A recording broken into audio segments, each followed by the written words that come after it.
Offshore drilling rigs have all the functions of onshore rigs, but also need to stay on station in a variety of sea states and allow for secure connections between the surface and the sea floor. To start an offshore well, a thick-walled, large-diameter hollow tube called a conductor is embedded in the sea floor, with the aid of a bit that jets away the sediment with high-pressure seawater. When the conductor has penetrated about 250 feet, the jet bit is retrieved and a drill bit introduced. The cuttings are just washed to the top of the well by seawater pumped through the bit. A second run of conductor is now lowered into the hole.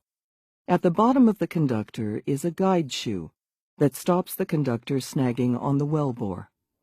Above the shoe is a flap valve called a float collar. A cementing tool is connected to the top of the conductor. A plug that pushes the seawater out is driven downwards by high-pressure cement that fills the conductor. On reaching the float collar, this plug is ruptured, and cement flows out of the bottom of the conductor and up the annular space between the well bore and the conductor. The cement plug tool is removed, and when the cement has set, drilling continues with a smaller diameter bit, penetrating the cement plugs and float collar and into fresh rock. After a suitable depth has been drilled, the drill string is removed. Then steel tubing, known as casing, is lowered into the hole and cemented in place. This first casing run has an attached wellhead. A blowout preventer, BOP, a robust set of valves that can shut in the well even if the drill string is down the hole, is then lowered and locked onto the wellhead. The BOP is connected to the sea surface by large diameter tubing known as a riser, which allows drilling fluids to be returned to the surface.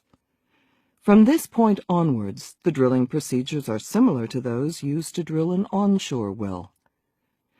With the riser in place, seawater is replaced by a special fluid known as drilling mud that is pumped down the string and exits through ports in the bit. The mud not only cools the bit, but also clears the cuttings from the hole. The cuttings are captured at surface and examined by geologists to characterize the rock types that are being penetrated. As drilling continues, sets of decreasing diameter bits and casing runs are used as the well penetrates deeper into the rock. Each run of casing is cemented in place to provide integrity, a sealed system from top to bottom. The density of the mud is controlled by the mud engineer, adding dense minerals when needed. The aim is to produce a column of dense mud which exerts sufficient pressure in the well to counteract pressure from fluids encountered in the rock. This combination of the dense mud column, contained in properly cemented casing, aims to control pressures in the well. The BOP provides a further level of security. When the well penetrates a potential reservoir rock, the oil or gas may be detected by analyzing the drilling cuttings for traces of gas and/or oil. At this stage, it is essential to gather as much information as possible about the reservoir. Two methods provide most of the information. In the first, the drill bit is replaced with a diamond-studded coring bit at the bottom of a core barrel. This can cut a complete section of the reservoir rock and return it to surface for detailed analysis.